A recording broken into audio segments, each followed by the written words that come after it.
Welcome to பசுமை தோட்டம் nursery garden. இன்றைக்கி நம்ம அரிக்கா பாம் பற்றி பார்க்க போகிறோம். அரிக்கா பாம் அப்படின்றது வந்து ஒரு பெஸ்ட்டு இன்டோர் பிளான்ட்டு. பாருங்கள், இதுதான் வந்து அந்த அரிக்கா பாம் அப்படின்றது. பார்க்குறதுக்கு தென்னை மரம் மாதிரி இருக்கும், ஆனால் வந்து இது வந்து அழகுக்காக நம்ம வளர்க்கக்கூடிய ஒரு பிளான்ட்டு. இதை வந்து நம்ம வீட்டில் வந்து ஈஸியாக மெயின்டைன் பண்ணி வளர்த்துக்கலாம். நம்ம நர்சரியில் வாங்குறப்போ இந்த மாதிரி சின்ன பேக்கில் தான் வந்து கொடுப்போம்.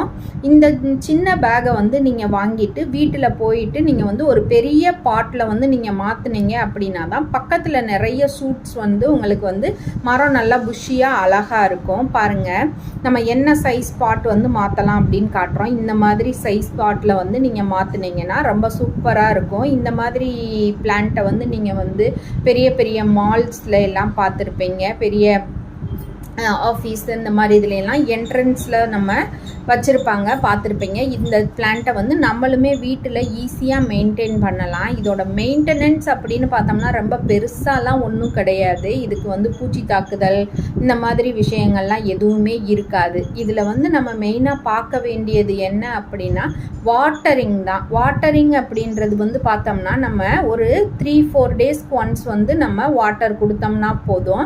இதில் வந்து இன்னொரு பிரச்சனை வந்து என்னென்னா, இந்த வாட்டர் லெவல் அதிகமாகிறப்ப வந்து இந்த மாதிரி ஒரு இலைகள் வந்து கொஞ்சம் பழுக்க ஆரம்பிக்கும், நுனிலாம் வந்து இந்த மாதிரி கொஞ்சம் கருக ஆரம்பிக்கும். இதை மட்டும் நம்ம வந்து கரெக்டாக பார்த்துக்கிட்டோம் அப்படின்னு சொன்னால் நம்ம ஈஸியாக மெயின்டைன் பண்ணிடலாம். இந்த செடியை பொறுத்தளவு வாட்டர் அதிகமானாலும் பிரச்சனை தான், கம்மியானாலும் பிரச்சனை தான். அதனால் நம்மளோட கிளைமேட்டுக்கு தகுந்த மாதிரி நம்ம அதை பார்த்துக்கணும். இப்போ இந்த கருகுன இலையெல்லாம் இருக்குது பார்த்தீங்களா, இதையெல்லாம் வந்து நம்ம என்ன பண்ணலாம் அப்படின்னா கொஞ்சம் கட் பண்ணிடலாம். இப்போ இந்த தொட்டு பார்க்குறப்ப வந்து இதோட வாட்டர் லெவல் வந்து கொஞ்சம் நல்ல ஈரமாகவே இருக்குது. அதனால் நம்ம இப்போ இதுக்கு வந்து இன்னும் ஒரு 3-4 டேஸ்க்கு வந்து நம்ம தண்ணி கொடுக்க தேவையில்லை.